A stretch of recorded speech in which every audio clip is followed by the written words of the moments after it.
Sebelum ceritanya dimulai, silakan tulis di kolom komentar dari daerah mana saja teman-teman yang menonton cerita ini.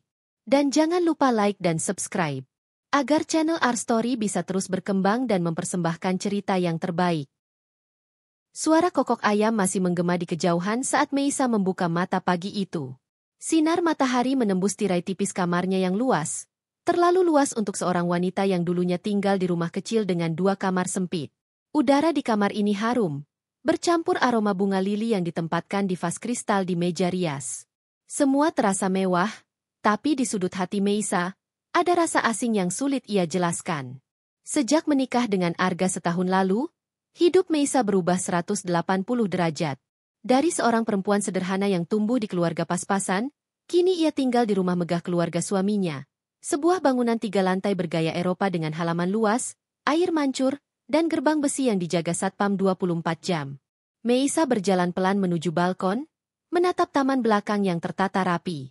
Di kejauhan, kolam renang memantulkan cahaya biru kehijauan. Ia menarik napas panjang, mencoba meyakinkan diri bahwa ini adalah rumahnya juga, walau kadang ia merasa hanya numpang lewat. "Meisa, kamu sudah bangun?" Suara lembut tapi berjarak itu berasal dari luar kamar. Pintu terbuka, dan muncullah ibu mertua Meisa, Bu Ratna. Wanita itu mengenakan daster sutra berwarna ungu tua, rambutnya tersanggul rapi, wajahnya terawat tanpa celah. "Sudah, Bu," jawab Meisa sambil tersenyum sopan. Bu Ratna mengangguk singkat. Matanya menyapu penampilan Meisa dari ujung kepala hingga kaki. "Besok-besok bangun lebih pagi, ya. Di rumah ini, semua orang sudah siap sebelum matahari terbit. Jangan sampai pembantu lebih rajin dari menantu." Ucapan itu menohok, tapi Meisa hanya menunduk. "Baik, Bu." Saat Bu Ratna pergi, Meisa merasakan dadanya sedikit sesak. Sudah berkali-kali ia diingatkan dengan nada seperti itu. Bukan teriakan, bukan makian langsung, tapi tatapan dan kalimatnya selalu mengandung penilaian. Meisa tahu, di mata Bu Ratna, dia hanyalah gadis desa yang tidak pantas masuk ke keluarga berada. Sambil melangkah ke lemari, Meisa melihat foto pernikahannya dengan Arga yang tergantung di dinding. Senyum di wajah mereka terlihat bahagia, seolah dunia ini sempurna. Tapi ia tahu, kenyataannya tidak seindah itu. Arga memang mencintainya, tapi seringkali sibuk dengan urusan kantor dan jarang ada di rumah. Dan ketika ada masalah dengan ibunya, Arga lebih memilih diam ketimbang membela Meisa. Ponselnya bergetar. Sebuah pesan masuk dari Fitri, sahabatnya sejak SMA. "Pagi, Say. Gimana kabarnya di istana?" Meisa tersenyum tipis membaca candaan itu. Ia mengetik balasan cepat, "Istana penuh aturan, Fit. Nggak sebebas rumah kontrakan kita dulu." "Tak butuh waktu lama," balasan datang. "Sabar. Kamu kan udah biasa berjuang. Jangan sampai mereka bikin kamu lupa siapa kamu sebenarnya." Kalimat itu membuat Meisa termenung. Fitri benar. Sebelum menikah, ia bukan siapa-siapa, tapi bukan berarti ia tidak punya harga diri. Di balik penampilannya yang sederhana, Meisa masih punya tabungan dan usaha kecil yang diam-diam ia jalankan. Tidak banyak orang tahu. Bahkan Arga pun jarang menanyakan soal itu. Pagi itu, setelah mandi dan berpakaian rapi, Meisa turun ke lantai bawah. Ruang makan keluarga begitu besar, dihiasi lampu gantung kristal dan meja panjang yang bisa menampung 20 orang. Bu Ratna duduk di ujung meja, ditemani secangkir kopi dan koran. "Kita akan ada acara besar minggu depan," ucapnya tanpa menatap Meisa. "Ulang tahun saya. Semua keluarga besar akan datang. Saya mau kamu hadir, tapi jangan bikin malu keluarga ini." Kata-kata itu menusuk, seperti pisau tipis yang dingin. Meisa hanya mengangguk, mencoba menyembunyikan rasa tidak nyaman yang semakin menebal di hatinya. Dia tidak tahu, pesta ulang tahun itu akan menjadi awal dari badai besar yang akan mengubah hidupnya. Pagi di rumah keluarga Arga selalu dimulai dengan suara sendok dan garpu beradu di meja makan panjang. Semua penghuni rumah sudah duduk rapi, bahkan para pembantu pun sudah sibuk mondar-mandir sejak subuh. Meisa duduk di sebelah Arga, berusaha menyesuaikan diri dengan suasana yang baginya terasa kaku. Bu Ratna membuka percakapan seperti biasa, bukan dengan sapaan, tapi dengan daftar tuntutan. "Meisa, nanti setelah sarapan, kamu ikut saya ke butik. Kita harus memilih gaun untuk pesta ulang tahun saya. Jangan sampai salah pilih. Saya tidak mau ada warna yang norak, katanya sambil menyeruput kopi. Meisa mengangguk pelan. Baik, Bu. Dan satu lagi, lanjut Bu Ratna, tatapannya menajam. Saya tahu kamu nggak biasa dengan pesta besar. Tapi nanti tolong jaga sikap. Jangan banyak bicara kalau nggak perlu. Biarkan saya yang bicara di depan keluarga dan tamu. Kalimat itu membuat Meisa menunduk. Ia tahu maksudnya. Bu Ratna takut Meisa berbicara dengan logat atau gaya bicara yang dianggap kampungan di depan keluarga besarnya. Arga yang duduk di sebelah Meisa hanya melirik sekilas lalu melanjutkan sarapan. Tidak ada pembelaan, tidak ada komentar. Meisa mencoba menenangkan dirinya, berpikir bahwa mungkin Arga tidak ingin memperpanjang suasana.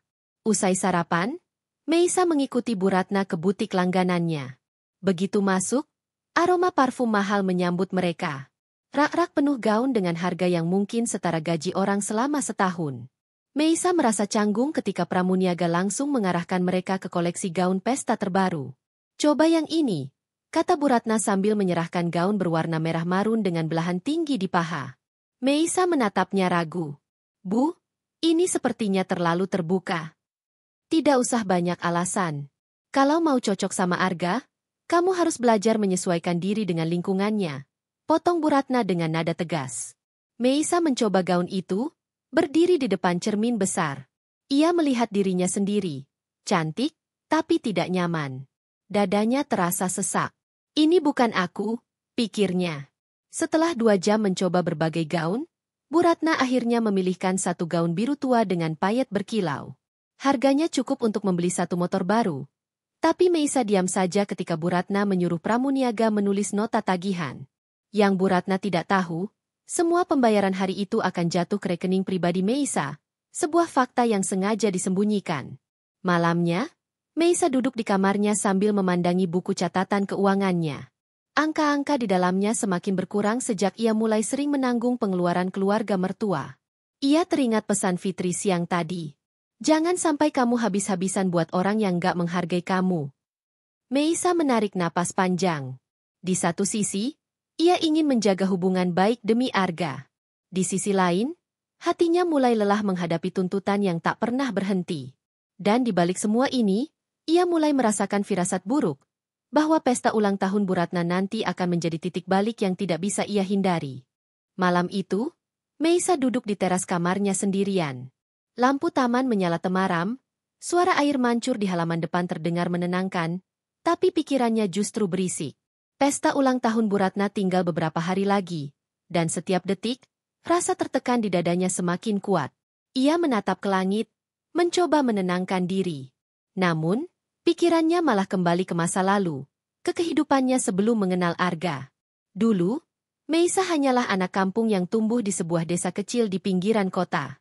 Ayahnya seorang sopir angkot, ibunya penjual gorengan di depan rumah. Kehidupan mereka pas-pasan, bahkan kadang harus berhutang demi membayar uang sekolah. Meisa kecil tumbuh dengan tekad untuk mengubah nasib keluarganya. Sejak SMA, ia sudah mulai bekerja sambilan, menjadi penjaga kasir di minimarket, membantu tetangga berjualan kue, bahkan pernah menjadi pelayan di kafe kecil. Saat teman-teman seusianya menghabiskan waktu untuk nongkrong, Meisa sibuk menabung sedikit demi sedikit. Setelah lulus SMA, ia memberanikan diri merantau ke kota besar. Awalnya, ia bekerja di sebuah toko pakaian, lalu berpindah ke perusahaan jasa event organizer. Dari situlah ia mulai belajar mengatur keuangan, bernegosiasi dengan vendor, dan merencanakan acara besar. Uang yang ia dapat sebagian dikirim ke orang tua, sisanya ia simpan. Namun, titik balik hidupnya datang ketika ia memutuskan membuka usaha kecil, sebuah jasa dekorasi dan perlengkapan pesta bersama sahabatnya, Fitri. Awalnya, mereka hanya mengurus acara ulang tahun anak-anak di kompleks perumahan, tapi perlahan usaha itu berkembang. Meisa bahkan berhasil membeli mobil bekas untuk mengangkut perlengkapan. Usaha itu yang membawanya pada pertemuan pertama dengan Arga. Saat itu, Io milik Meisa dan Fitri mengurus pesta perusahaan tempat Arga bekerja. Arga yang awalnya hanya klien, perlahan menjadi teman, lalu pasangan. Hubungan mereka mengalir cepat, hingga akhirnya menikah. Tapi setelah menikah, Meisa perlahan meninggalkan usahanya. Fitri melanjutkan bisnis itu sendirian, sementara Meisa mulai fokus menjadi istri di rumah keluarga besar Arga. Meski begitu, tabungan hasil kerja keras bertahun-tahun tetap ia simpan. Ponselnya berbunyi, tanda ada pesan masuk. Dari Fitri, besok aku mau mampir bawa beberapa invoice vendor. Aku tahu kamu yang urus semua acara ulang tahun mertua kamu. Aku mau pastikan semuanya beres. Meisa membalas, makasih, Fit. Nanti kita ngobrol. Aku nggak mau mereka tahu kalau aku yang biayai semuanya. Ia memejamkan mata sejenak. Di dalam dirinya, ada rasa bangga karena mampu berdiri sendiri secara finansial, tapi juga ada rasa sakit karena harga dirinya terus diinjak-injak. Ia mulai sadar, bila suatu hari nanti dirinya harus melawan, ia punya bekal yang cukup untuk membuat mereka terkejut. Dan entah kenapa, firasat itu terasa semakin nyata menjelang pesta yang akan datang. Pagi itu, meja makan keluarga dipenuhi daftar panjang yang disusun rapi oleh Bu Ratna. Ia duduk dengan wajah penuh wibawa, matanya berbinar saat membicarakan acara ulang tahunnya yang akan digelar di ballroom Hotel Bintang 5. Meisa, tolong catat. Kita butuh dekorasi premium, konsep elegan, bukan yang murahan. Saya mau bunga segar impor, jangan bunga pasar. Perintah Bu Ratna sambil menyeruput teh hangatnya. Meisa menunduk sambil menulis di buku catatannya. Baik, Bu. Oh, dan jangan lupa. Untuk makanan, saya mau buffet internasional. Ada station sushi, pasta, dan tentu saja hidangan Nusantara yang premium. Jangan lupa minuman champagne. Walau nggak semua minum, tapi harus ada. Itu simbol kelas. Lanjutnya lagi. Di sela-sela itu, Arga hanya diam, sibuk memeriksa ponselnya. Tidak ada satupun yang menanyakan soal biaya, seolah semua akan tertangani begitu saja. Dan seperti biasa, Meisa tahu siapa yang akan mengurus semuanya. Usai sarapan, Meisa langsung menghubungi Fitri. Fit, aku butuh bantuannya. Semua persiapan harus cepat. Aku mau vendor-vendor terbaik, tapi ingat, jangan ada yang tahu kalau aku yang bayar. Lagi-lagi kamu? Masa keluarganya nggak mau keluarin duit? Suara Fitri terdengar kesal di ujung telepon. Meisa tersenyum pahit. Kalau aku tunggu mereka, acara nggak akan jalan. Lagi pula, aku nggak mau pesta ini jadi bahan omongan kalau sampai ada yang kurang. Siang harinya, Meisa dan Fitri berkeliling ke berbagai tempat. Mereka memilih dekorasi bunga mawar putih dan anggrek ungu, menyewa lampu gantung kristal tambahan untuk ballroom, memesan panggung khusus, dan memanggil band jazz terkenal untuk mengisi acara. Semua vendor terkejut karena Meisa langsung membayar DP tanpa ragu. Ini DP-nya, sisanya nanti H1, kata Meisa sambil menyerahkan cek. Vendor hanya mengangguk, tapi Fitri melihatnya dengan tatapan khawatir. Meis, ini semua dari tabungan kamu? Angkanya nggak kecil, loh? Meisa menghela napas. Iya, tapi aku anggap ini investasi untuk hubungan baik dengan keluarga Arga. Malamnya, di kamarnya, Meisa kembali membuka buku catatan keuangan. Angkanya memang berkurang banyak, tapi ia berusaha menenangkan diri. Tak apa, selama mereka senang, hubungan akan lebih baik, kan? Namun, di lubuk hatinya, ia tahu itu hanyalah penghiburan diri. Hubungan baik tidak akan datang hanya karena pesta mewah. Dan entah mengapa, ia mulai merasakan kegelisahan aneh setiap kali membayangkan hari pesta nanti. Seperti ada sesuatu yang akan terjadi, sesuatu yang tidak bisa ia kendalikan. 2 hari sebelum pesta, rumah keluarga Arga berubah seperti sarang lebah. Mobil-mobil mewah keluar masuk halaman. Suara tawa dan obrolan terdengar dari setiap sudut rumah. Keluarga besar dari berbagai kota mulai berdatangan. Di teras depan, Meisa membantu menyambut para tamu keluarga yang baru tiba. Senyum yang ia tampilkan terlihat manis di luar, tapi di dalam, hatinya terasa berat. Wah, ini Meisa, ya? Sapa seorang bibi dari pihak Arga sambil menatapnya dari atas ke bawah. Cantik, tapi kamu kelihatan pendiam sekali. Nanti di pesta jangan canggung. Ya, kita ini keluarga besar, semua harus akrab. Meisa hanya mengangguk sambil tersenyum. Dari kejauhan, ia melihat Bu Ratna berkeliling menyapa para tamu dengan ramah. Senyum sang ibu mertua begitu lebar, seolah dialah tuan rumah yang sempurna. Padahal Meisa tahu, sebagian besar persiapan acara, Bahkan biaya akomodasi beberapa tamu diurus dari rekening pribadinya. Di ruang tengah, meja besar dipenuhi kue, minuman, dan camilan. Anak-anak kecil berlarian, sementara para tante dan om sibuk membicarakan dekorasi pesta yang katanya akan sangat megah dan mewah. Katanya semua ini dipesan langsung dari vendor top di Jakarta. Ya? Hebat sekali Bu Ratna. Terdengar suara salah satu tamu memuji. Bu Ratna hanya tersenyum anggun. Ya, saya kan selalu ingin yang terbaik. Meisa berdiri tak jauh dari sana, mendengarkan tanpa mengatakan apa-apa. Tidak ada satupun yang tahu kalau ia yang memegang semua invoice pembayaran. Fitri datang sore itu, membawa beberapa dokumen dari vendor.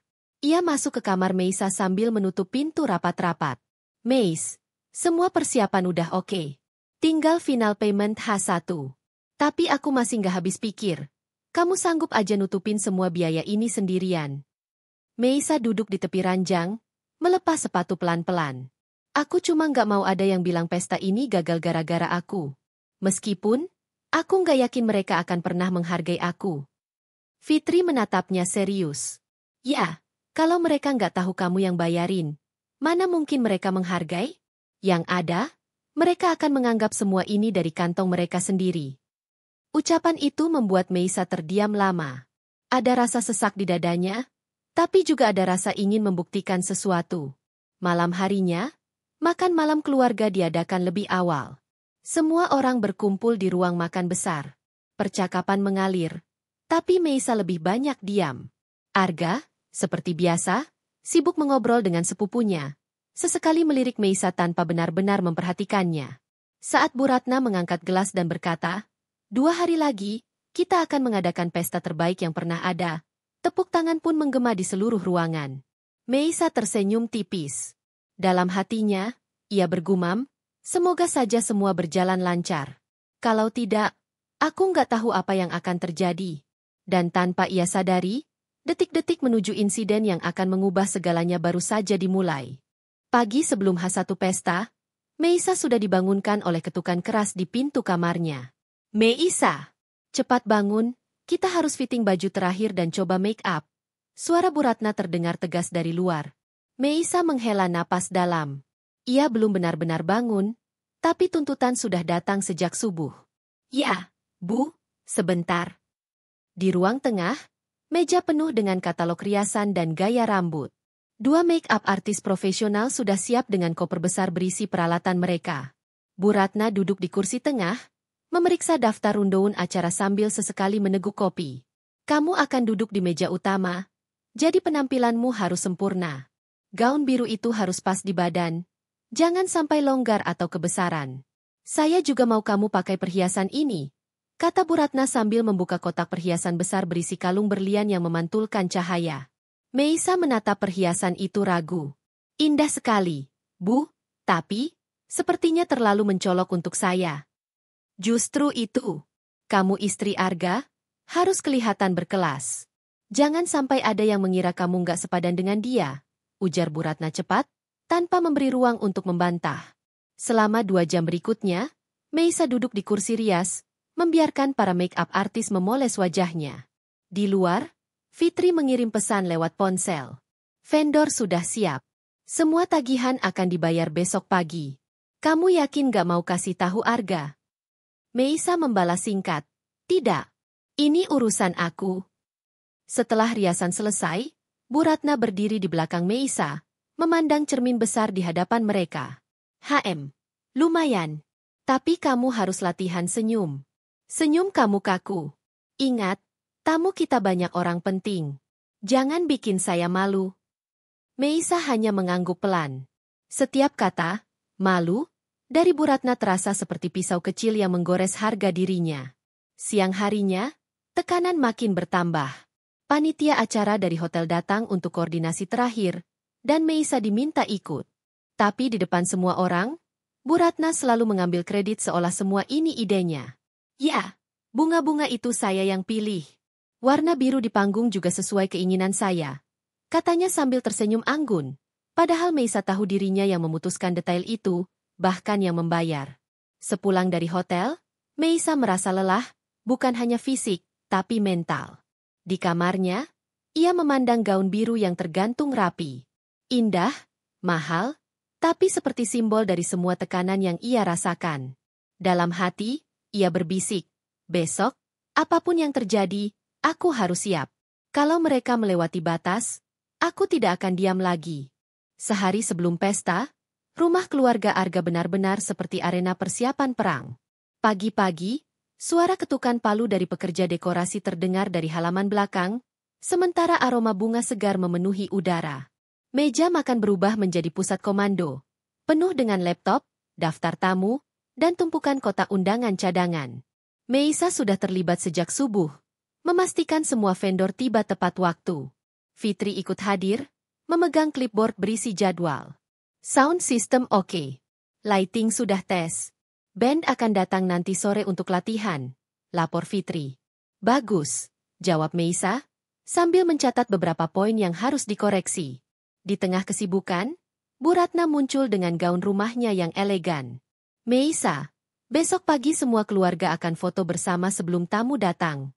Kamu pastikan semua pakaian sudah disetrika. Ya. Dan, jangan lupa senyum. Meisa hanya mengangguk. Ia tidak membalas, meskipun dalam hati sedikit tersinggung. Seolah semua hal penting yang ia kerjakan tidak dianggap, tapi urusan setrika pakaian justru jadi perintah utama.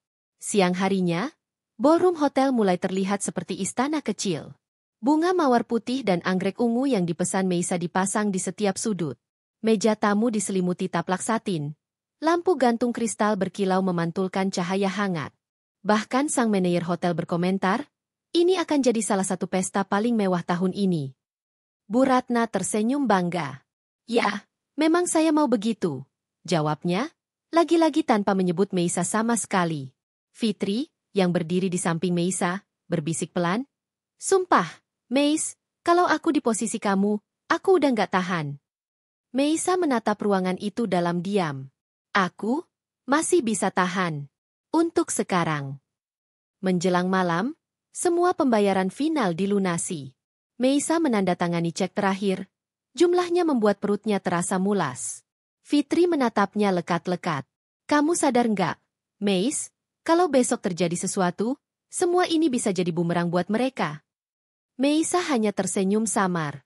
Aku sadar. Malam itu, keluarga besar makan malam bersama. Obrolan ramai. Semua membicarakan pesta besok. Tidak ada yang tahu betapa lelah dan tegangnya Meisa. Di kamarnya nanti, ia akan menghabiskan waktu sendirian, memandangi gaun biru itu sekali lagi. Dan entah kenapa, malam ini ia sulit tidur. Seperti ada bisikan halus di kepalanya yang berkata, besok, segalanya akan berubah. Pagi itu, udara terasa berbeda. Matahari bersinar cerah, tapi bagi Meisa, rasanya seperti cahaya yang terlalu menyilaukan. Sejak pukul 5, ia sudah terbangun, duduk di tepi ranjang sambil memandangi gaun biru yang tergantung di depan lemari. Hari ini, semua kerja kerasnya akan terlihat, dan entah akan dibalas dengan pujian atau malah sesuatu yang tak terduga. Di lantai bawah, rumah sudah riuh.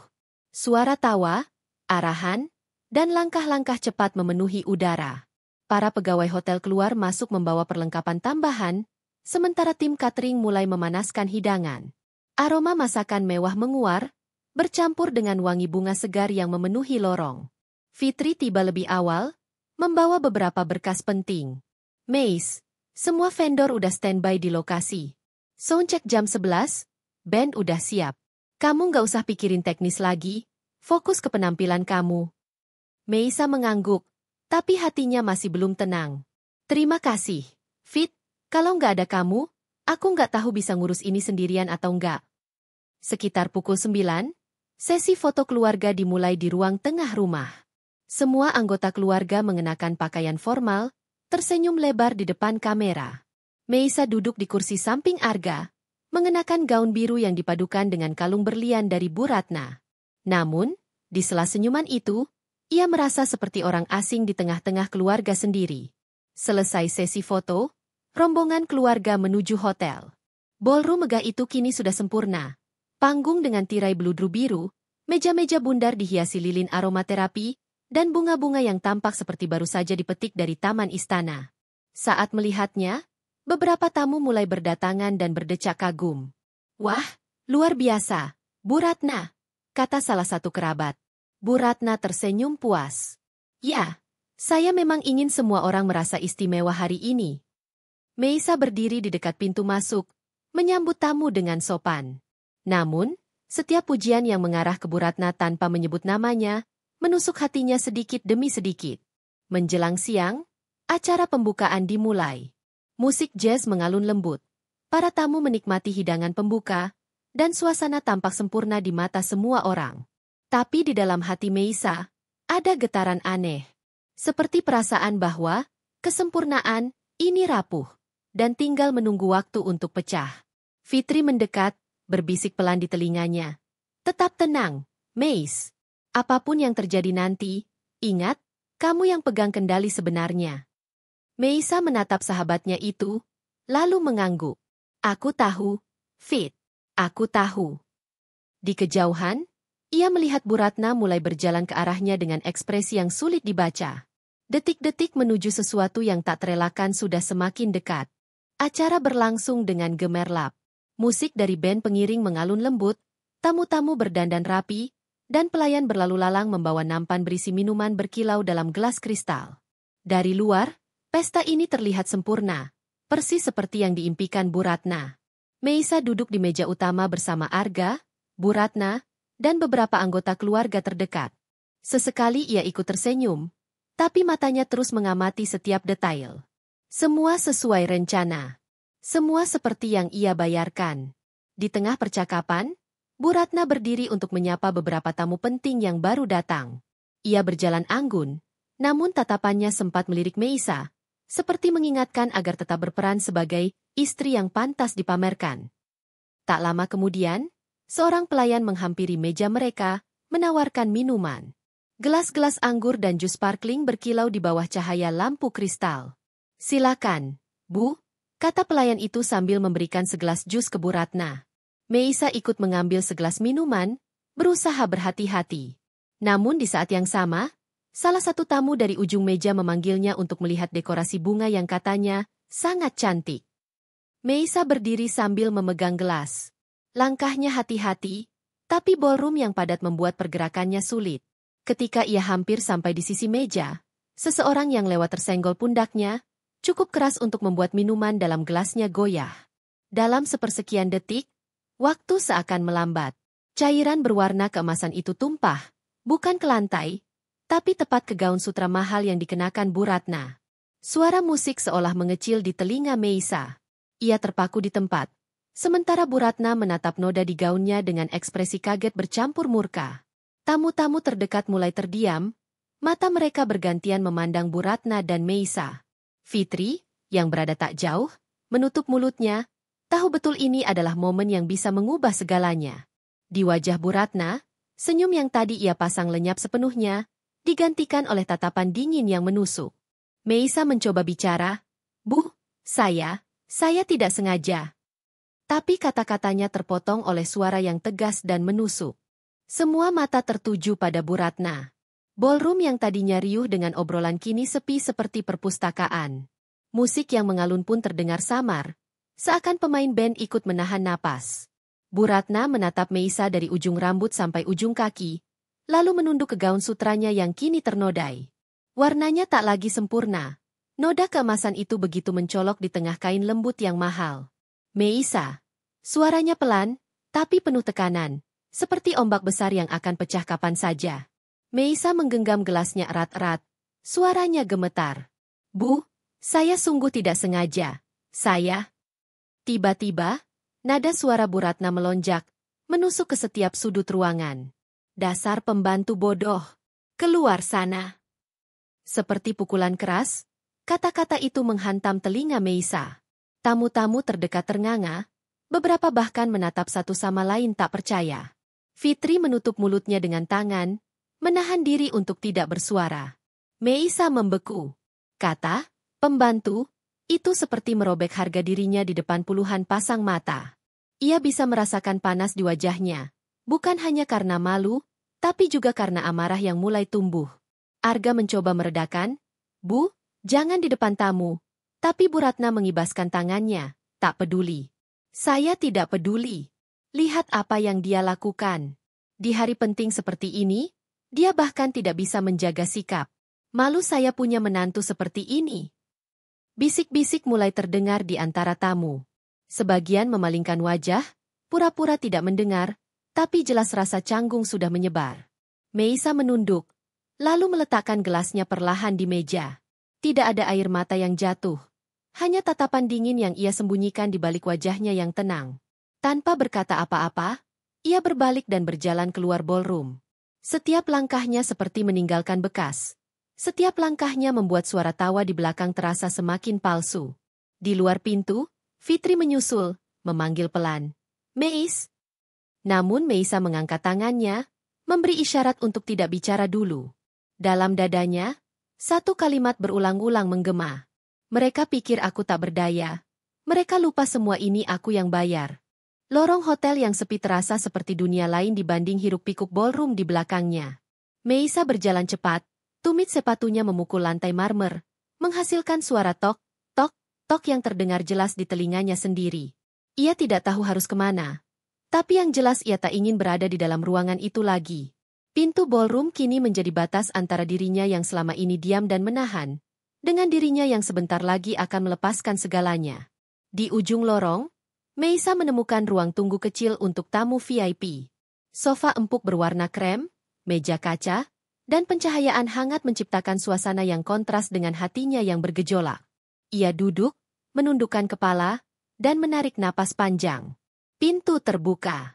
Fitri masuk perlahan, menutupnya kembali tanpa suara. Meis, aku tahu kamu marah, tapi aku bukan cuma marah, Fit. Meisa memotong dengan suara rendah tapi tegas. Aku dipermalukan. Di depan semua orang. Dibilang pembantu. Setelah semua yang aku lakukan, semua yang aku bayar. Fitri duduk di sebelahnya, ragu-ragu. Aku ngerti. Tapi kalau kamu balik ke sana dan bikin ribut, itu cuma bikin mereka punya alasan buat nyalahin kamu lagi. Meisa mengangkat wajahnya. Matanya tidak lagi berair. Mereka dingin, penuh ketenangan yang justru menakutkan. Aku nggak mau ribut. Aku mau mereka merasakan akibatnya, tanpa aku harus teriak sedikit pun. Fitri menatapnya, mencoba membaca pikiran sahabatnya itu. Meis, kamu mau ngapain? Meisa tersenyum tipis. Sebuah senyum yang tidak biasa ia tunjukkan. Kamu ingat semua vendor, semua kontrak, semua pembayaran, semuanya pakai namaku. Fitri mengangguk perlahan. Ya, dan semua sudah lunas dari rekening kamu. Bagus, kata Meisa. Karena itu artinya, aku juga yang punya kendali penuh. Satu telepon, Fit. Satu telepon saja, dan pesta itu bisa berhenti kapan saja aku mau. Fitri membelalakan mata. Kamu serius? Lebih serius dari sebelumnya. Meisa berdiri, merapikan gaunnya. Selama ini mereka pikir aku cuma menantu pendiam yang mau disuruh-suruh. Mereka salah. Dan malam ini, mereka akan tahu. Ia mengambil ponselnya dari tas, membuka daftar kontak, dan jempolnya berhenti di satu nama, Manajer Hotel. Sebelum menekan tombol panggil, Meisa menatap Fitri sekali lagi. Kamu ikut aku, atau menjauh? Karena begitu aku mulai, nggak ada jalan mundur. Fitri menelan ludah, lalu mengangguk mantap. Aku ikut. Meisa menekan tombol hijau. Suara dering ponsel berhenti setelah satu kali nada. Selamat malam, Bu Meisa. Suara ramah manajer hotel terdengar di seberang. Apakah ada yang bisa kami bantu? Meisa melirik sekilas ke arah Fitri sebelum menjawab. Suaranya rendah, tapi nadanya tegas. Ada perubahan kecil. Saya ingin Anda menghentikan pasokan listrik cadangan ballroom mulai pukul 8 malam. Biarkan sistem utama bekerja, tapi pastikan jika ada gangguan sedikit saja, lampu dan musik berhenti.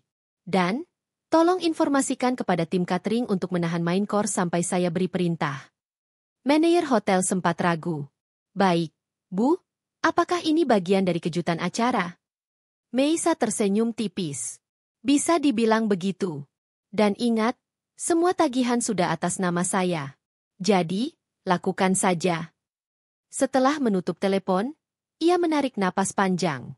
Tangannya tidak gemetar, meski hatinya berdegup kencang. Langkah pertama selesai, katanya pelan.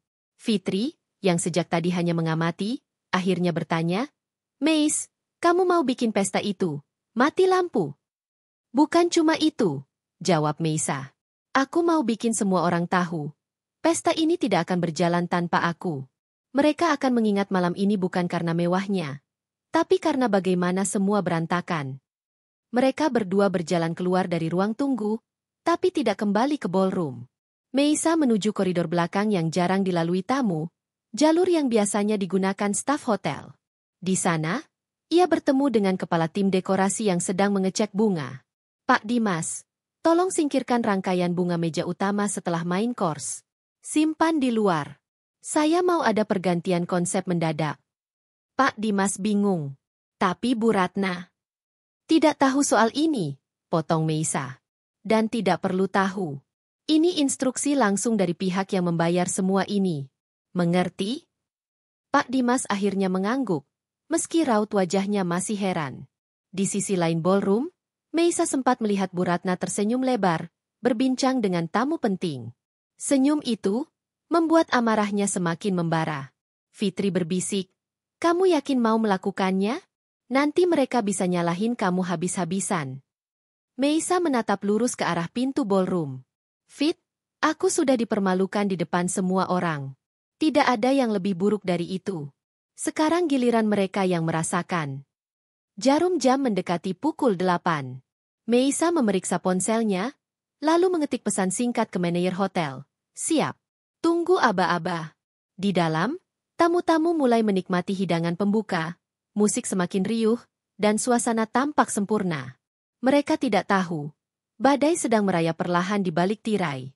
Jarum jam menunjuk pukul 8:05. Dari kursinya di sudut lorong, Meisa memperhatikan ballroom dari celah pintu yang sedikit terbuka. Pesta terlihat sempurna di mata orang awam. Lampu gantung berkilau, denting gelas beradu, dan tawa tamu yang saling bertegur sapa. Namun, ia tahu, semua itu hanya sementara. Ponselnya bergetar. Pesan dari manajer hotel, instruksi siap dilaksanakan. Meisa membalas singkat, mulai. Beberapa detik kemudian, lampu di ballroom meredup, lalu kembali terang seolah hanya kesalahan kecil. Orang-orang tertawa kecil, menganggapnya gangguan listrik biasa. Tapi bagi Meisa, itu adalah tanda pertama bahwa kendali ada di tangannya. Fitri yang berdiri di sampingnya berbisik, kamu benar-benar main halus, ya? Meisa menahan senyum. Biar mereka gelisah dulu. Panik pelan-pelan lebih menguras tenaga. Gangguan berikutnya datang dari dapur. Seorang staf catering berjalan cepat melewati lorong dengan wajah panik. Mbak, main course ditahan dulu? Ini tamu sudah nanya-nanya. Ya, tahan. Jangan keluarkan sampai saya perintahkan, jawab Meisa tegas. Di dalam ballroom, para tamu mulai memperhatikan keterlambatan makanan. Beberapa pelayan mondar-mandir hanya membawa roti dan minuman, tapi hidangan utama tak kunjung keluar. Suara bisik-bisik mulai terdengar, mengalir dari meja ke meja. Sementara itu, bunga-bunga cantik di meja utama perlahan dibawa keluar oleh staf dekorasi, sesuai instruksi Meisa. Para tamu VIP yang duduk di dekat meja itu saling berpandangan heran. Bu Ratna, yang sedang sibuk mengobrol, mulai merasa ada yang aneh. Kenapa bunganya diambil? Siapa yang suruh? Tanyanya ketus pada salah satu staf. Namun staf itu hanya berkata, maaf, Bu, ini instruksi dari pihak penyelenggara. Lalu pergi sebelum Bu Ratna bisa bertanya lebih lanjut. Meisa mengamati semua itu dari kejauhan dengan perasaan dingin. Perlahan saja, biar mereka merasakan bagaimana rasanya kehilangan kendali. Gangguan ketiga datang lebih dramatis. Musik yang sedang mengalun tiba-tiba terhenti di tengah lagu. Penyanyi band itu berdiri kebingungan, lalu menoleh ke arah teknisi suara di belakang. Tamu-tamu mulai melirik ke panggung, suasana canggung mulai menggantikan keceriaan. Bu Ratna berdiri, matanya menyapu ruangan mencari jawaban. Sementara itu, Meisa berbalik, berjalan menjauh dari pintu ballroom. Ia tahu, ini baru permulaan. Lampu gantung kembali meredup, kali ini lebih lama. Denting gelas dan suara tawa yang tadi memenuhi ruangan terhenti, berganti dengan gumaman resah. Ketika lampu kembali terang, ekspresi tamu-tamu tidak lagi sama, mereka mulai gelisah. Di panggung, penyanyi band mencoba menghibur. Maaf, sepertinya ada masalah teknis, tapi kita akan lanjutkan.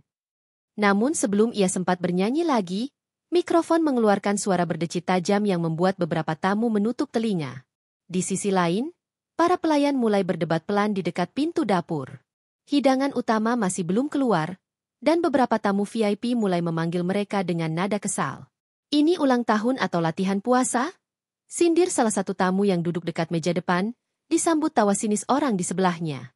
Bu Ratna yang sejak tadi mencoba tersenyum manis di depan tamu, mulai kehilangan kesabaran. Pipinya memerah, nadanya meninggi. Kenapa makanannya belum keluar?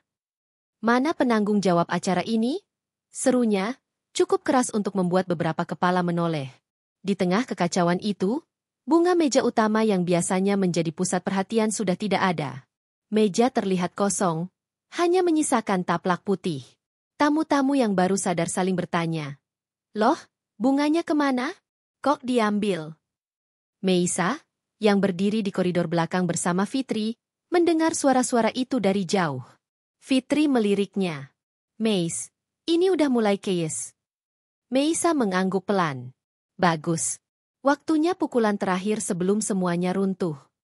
Ia kembali mengirim pesan singkat ke manajer hotel. Matikan AC. Turunkan volume lampu 30%. Beberapa menit kemudian, udara di dalam ballroom mulai terasa pengap. Para tamu mulai mengipasi diri dengan menu atau undangan pesta. Makeup beberapa wanita terlihat mulai luntur karena keringat. Bu Ratna berusaha tetap berbicara dengan tamu penting, tapi keringat di pelipisnya jelas terlihat. Ia memanggil salah satu staf, namun staf itu hanya berkata, "Mohon maaf Bu, sedang ada gangguan teknis, sedang kami perbaiki." Meisa tersenyum tipis. Sekarang, Fit, mereka mulai merasakan apa artinya kehilangan kendali. Dan itu baru awal. Suasana di ballroom kini jauh dari kata elegan. Udara pengap, musik yang tersendat, dan makanan yang tak kunjung keluar membuat tamu-tamu mulai berdiri dari kursi mereka. Sebagian berjalan mondar-mandir mencari pelayan, sebagian lagi langsung menuju pintu keluar untuk menghirup udara segar. Di meja utama, Bu Ratna berusaha menjaga wajahnya tetap tersenyum. Tapi senyum itu kini kaku, hampir seperti topeng. Dari sudut ruangan, Meisa bisa melihat dengan jelas raut kesal yang mulai tak bisa disembunyikan sang mertua. Tiba-tiba, denting sendok ke gelas terdengar. Seorang MC mencoba mengambil alih situasi. Mohon perhatian, hadirin sekalian. Mari kita berikan tepuk tangan untuk Gobra. Suara keras terdengar dari arah pintu dapur. Seorang pelayan menjatuhkan nampan berisi gelas-gelas kristal. Pecahan kaca berhamburan di lantai. Beberapa tamu berteriak kecil. Suasana makin tegang. MC mencoba menenangkan, namun sebelum ia sempat melanjutkan, seluruh lampu ballroom mati total. Gelap gulita menyelimuti ruangan. Hanya terdengar gumaman panik dan langkah kaki yang tak menentu. Tenang, tenang, ini hanya gangguan listrik. Suara MC terdengar samar di kegelapan. Namun gelap itu bertahan, 5 detik, 10 detik, 20 detik. Beberapa anak kecil mulai menangis. Orang-orang menyalakan flashlight dari ponsel masing-masing, menciptakan kilatan cahaya yang justru membuat suasana terasa seperti keadaan darurat. Dan di tengah semua kekacauan itu, pintu samping ballroom terbuka pelan. Dari sana, Meisa melangkah masuk, berdiri di bayang-bayang tanpa disadari siapapun. Ia tidak berniat menampakkan diri sekarang. Belum. Tapi ia ingin menyaksikan langsung hasil dari langkah-langkah kecil yang ia mulai sejak sejam lalu. Ketika lampu akhirnya menyala kembali, yang terlihat adalah pemandangan yang jauh dari pesta mewah. Beberapa tamu sudah meninggalkan tempat duduk. Pelayan mondar-mandir dengan wajah kebingungan. Hidangan utama yang akhirnya keluar kini hanya disambut dingin, karena para tamu sudah kehilangan selera. Bu Ratna menepuk meja keras, memanggil staf hotel. Saya mau bicara dengan orang yang bertanggung jawab. Ini memalukan. Ini. Kata-kata itu terhenti ketika ia menyadari sebagian besar tamu pentingnya sudah keluar dari ruangan, bahkan ada yang langsung memanggil sopir untuk pulang. Meisa menatap Fitri di sebelahnya. Lihat, Fit, itu titik baliknya. Malam ini, pesta itu, sudah mati. Keributan di ballroom belum sepenuhnya mereda.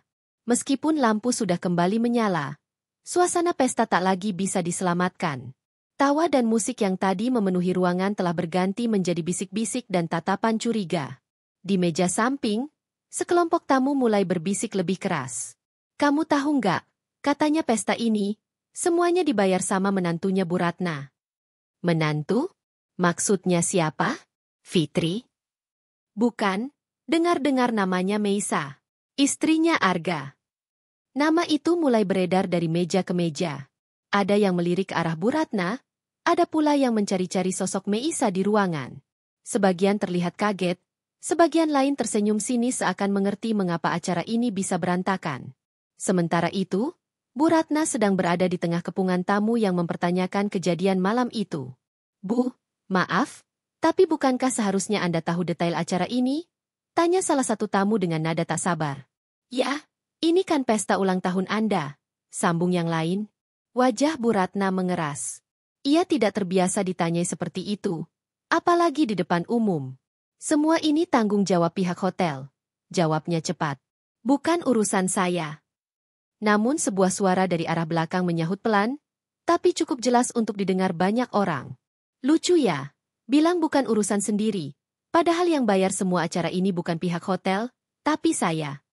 Kepala-kepala langsung menoleh. Di sana berdiri Meisa, dengan gaun yang sudah sedikit kusut karena insiden sebelumnya. Namun tatapannya tenang, bahkan dingin. Fitri berdiri satu langkah di belakangnya, seperti bayangan yang siap mendukung setiap kata Meisa. Ruangan hening seketika. Hanya terdengar suara AC yang baru saja menyala kembali. "Jadi, semua yang ada di sini, makanan, dekorasi, musik, bahkan bunga yang tadi kalian lihat, itu semua saya yang bayar," lanjut Meisa. Suaranya datar tapi penuh tekanan. "Lucunya, tadi saya malah dipanggil pembantu bodoh di depan semua orang. Oleh orang yang sedang merayakan ulang tahunnya di pesta yang saya biayai." Beberapa tamu menutup mulut, terkejut. Ada yang menunduk tak berani menatap Bu Ratna. Bu Ratna sendiri berdiri kaku. Wajahnya memerah bukan karena panas, melainkan rasa malu dan marah yang bercampur jadi satu. "Meisa, jangan membuat drama di sini," suaranya bergetar. "Drama?" Meisa tersenyum tipis. "Saya rasa drama itu sudah dimulai sejak Anda menghina saya di depan semua orang. Malam ini, saya hanya menutup tirainya." Fitri menunduk menahan tawa kecil, sementara gumaman tamu semakin keras. Kebenaran sudah terlanjur keluar, dan tak ada yang bisa menghentikan arus gosip yang akan menyebar setelah pesta ini. Ruangan itu berubah menjadi arena adu pandang. Semua mata tertuju pada Bu Ratna dan Meisa, dua sosok yang selama ini tersembunyi di balik topeng kesopanan keluarga besar. Bu Ratna, dengan suara gemetar tapi penuh amarah, mengangkat tangan mencoba menguasai keadaan. "Meisa, kamu ini siapa sampai berani mengungkap semua aib keluarga di depan tamu? Kamu pikir kamu siapa? Menantu atau pembantu?" Meisa menatap dingin. "Aku memang bukan pembantu, Bu.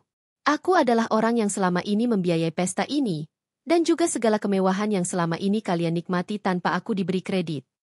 Bu Ratna tersentak, tapi tak mau kalah. "Jangan sok hebat. Kamu cuma wanita kampungan yang pikir bisa mengatur semuanya." Seketika, tamu-tamu mulai berbisik, beberapa bahkan mengeluarkan ponsel untuk merekam. Suasana jadi tegang dan penuh sensasi. Meisa melangkah maju, suaranya lebih lantang dari sebelumnya. "Kampungan? Kalau aku kampungan, kenapa aku yang bayar semua ini? Kenapa kalian yang merendahkan aku? Malam ini aku tunjukkan siapa sebenarnya yang berkuasa." Bu Ratna terkesiap, namun segera membalas dengan nada menusuk. "Berkuasa? Jangan bermimpi. Kamu cuma menantu yang tak tahu diri." Pertikaian itu semakin memanas. Suara mereka bergema, menarik perhatian semua orang, sampai tak ada lagi yang peduli pada pesta yang seharusnya dirayakan. Di pojok ruangan, Fitri berdiri tenang, memandang sahabatnya dengan bangga. Meisa sudah berubah. Bukan lagi sosok yang dipermalukan, tapi perempuan kuat yang siap mengambil alih. Setelah pertikaian yang meledak di tengah pesta, suasana berubah menjadi dingin dan penuh ketegangan. Para tamu mulai berbisik satu sama lain, sebagian memilih meninggalkan ballroom dengan wajah kecewa dan penuh tanda tanya. Bu Ratna duduk di kursinya dengan wajah merah padam, menatap kosong ke arah Meisa yang kini berdiri tegak di tengah ruangan. Suara-suara keras tadi menggema di pikirannya, menyisakan rasa sakit yang dalam sekaligus kebanggaan yang terluka. Meisa menatap sekeliling, matanya menyapu wajah-wajah yang tadinya tak peduli padanya. Kini semua menatapnya dengan rasa penasaran. Ada yang takut, ada yang menghormati, ada pula yang mulai menilai ulang posisi dan kekuatannya. Fitri mendekat, menggenggam tangan Meisa dengan lembut. Kamu kuat, Meis. Ini baru permulaan. Meisa menarik napas dalam-dalam, lalu mengangguk. Aku tahu. Tapi aku harus bersiap untuk semua kemungkinan. Karena setelah ini, tidak ada yang akan sama lagi. Di luar ballroom, lampu jalanan mulai padam, meninggalkan malam yang sunyi. Namun di hati Meisa, ada bara yang mulai membara. Bukan bara kemarahan semata, tapi bara tekad untuk membangun dunia barunya, dari puing-puing pesta yang hancur ini. Cerita mereka belum selesai. Setelah ledakan emosi dan pengakuan Meisa, pesta yang semula megah berubah menjadi medan pertempuran emosional. Suasana yang tadinya penuh gelak tawa dan musik berubah menjadi hiruk-pikuk ketidakpastian dan kecemasan. Para tamu mulai berdiri dan berjalan tanpa tujuan. Sebagian berdiskusi dengan nada tinggi, sebagian lain menatap satu sama lain dengan kebingungan dan rasa kecewa. Sejumlah pelayan berusaha menenangkan suasana, namun usaha mereka sia-sia. Di meja utama, Bu Ratna terlihat babak belur secara emosional. Wajahnya yang biasanya anggun kini memerah karena malu dan amarah. Ia mencoba menahan air mata saat beberapa tamu menatapnya dengan tatapan campur aduk, antara kasihan dan mengejek.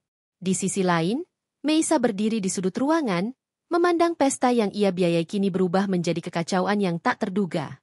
Namun, di balik tatapannya yang dingin, ada kepuasan yang sulit disembunyikan. Tadi mereka mengira aku hanya menantu pendiam. Sekarang, mereka tahu aku lebih dari itu, pikir Meisa dalam hati. Di tengah kekacauan, beberapa tamu mulai mengambil ponsel mereka, merekam momen-momen penuh drama yang terjadi malam itu. Video dan foto pun mulai tersebar dengan cepat, membawa nama keluarga besar itu ke pusat perhatian publik, dan bukan dalam cahaya yang mereka inginkan. Sementara itu, suara MC yang mencoba menenangkan suasana hanya terdengar seperti gema yang hilang di tengah kerusuhan. Acara yang direncanakan dengan megah itu kini menjadi pelajaran pahit, sebuah babak baru yang tak akan pernah dilupakan oleh semua yang hadir malam itu. Setelah pesta yang benar-benar berantakan itu, Meisa berdiri di balkon rumahnya, memandang kota yang berkilauan di bawah cahaya malam. Angin malam menyentuh wajahnya, membawa dingin yang menyegarkan sekaligus menenangkan. Dalam benaknya, berkecamuk berbagai pikiran, tentang rasa sakit yang baru saja ia alami, tentang penghinaan yang ia terima, dan tentang perjuangan yang harus ia jalani ke depan. Namun di balik semua itu, ada satu hal yang pasti, tekadnya untuk bangkit dan membuktikan bahwa dirinya lebih dari sekadar menantu pembantu. Fitri berdiri di belakangnya, diam-diam memperhatikan sahabatnya. Meis, apa yang akan kamu lakukan sekarang? Tanyanya lembut. Meisa menghela napas, menatap langit malam. Aku akan melangkah lebih jauh. Bukan hanya untuk membalas, tapi untuk membangun hidupku sendiri. Aku nggak akan biarkan siapapun menahanku lagi. Fitri tersenyum dan menggenggam tangannya erat. Kamu nggak sendiri, Meis. Aku akan selalu ada di sampingmu. Meisa menatap sahabatnya, lalu tersenyum penuh harapan. Malam ini mungkin berakhir dengan kekacauan, tapi ini adalah awal dari sesuatu yang baru. Dengan semangat yang menggebu, Meisa menatap jauh ke depan, siap menghadapi segala tantangan yang akan datang.